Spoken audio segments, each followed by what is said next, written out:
Welcome back. Well, it's time for one of our favorite segments here on the show, handing out a little bulletin board material. Trey, some really unexpected wild finishes this week. How did your power polls shake out?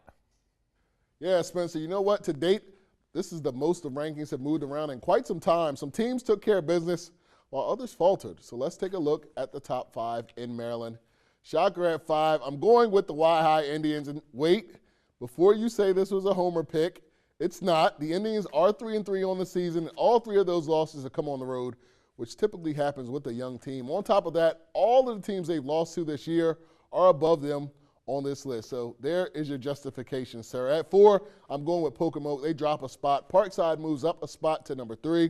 2 and 1 remain the same. And really there, it's just Stephen Decatur and everybody else, all right? Just being honest. In Delaware, I have to open things up with Sussex Tech at number 5. Now, Tech is the first team to be on this list with a record under 500 at 2-3. My logic behind that one is that the Ravens are a much better team than Indian River or Lake Forest or Laurel or any other D2 team that have been racking up wins in the Easy Act. So I'll take Tech on that one. Milford is at number 4 with 2 losses in a row, including an unexcusable loss to rival Lake Forest. Not really sure what happened on that, but shake it off anyway, Bucks. At 3, we have Cape, 2 Woodbridge, and at number 1, we have Smyrna. I have a feeling that we may shuffle 4 and 5 a lot, but 1 through 3 is set and won't be changing anytime soon. Spencer? I actually tend to agree with that in a lot of places, but Trey, in the words of our cameraman and Del Mar legend, Sugar Shane Leatherberry, inaccurate, and I disagree. Let's start our rankings over and what's going on here in Maryland. And this looks a little different than what you had and a lot different than what I had last week. Decatur holding strong at number 1. Snow Hill was my number 2. Well, however, they lost to a couple unranked teams, bad losses, and they drop out of the rankings completely. Washington moves up 1 spot because of it. They're number 2 overall. And I have Crisfield, who I have not had ranked this year. They're going to debut my list at number 3. Parkside, who has never been ranked in my list, comes in at number 4. And a Y-High. Trey, I'm going to show your team a little love. They're coming to number 5.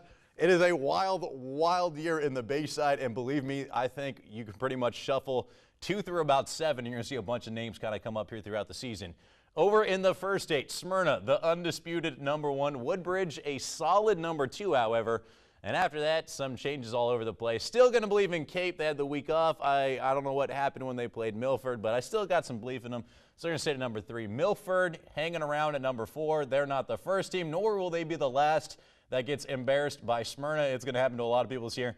Still, and then that number 5 spot, you could have pretty much put almost anybody in there, but Caesar Rodney works their way into the polls after being out last week. They had an impressive win, but there are a bunch of teams that are fighting for that last spot.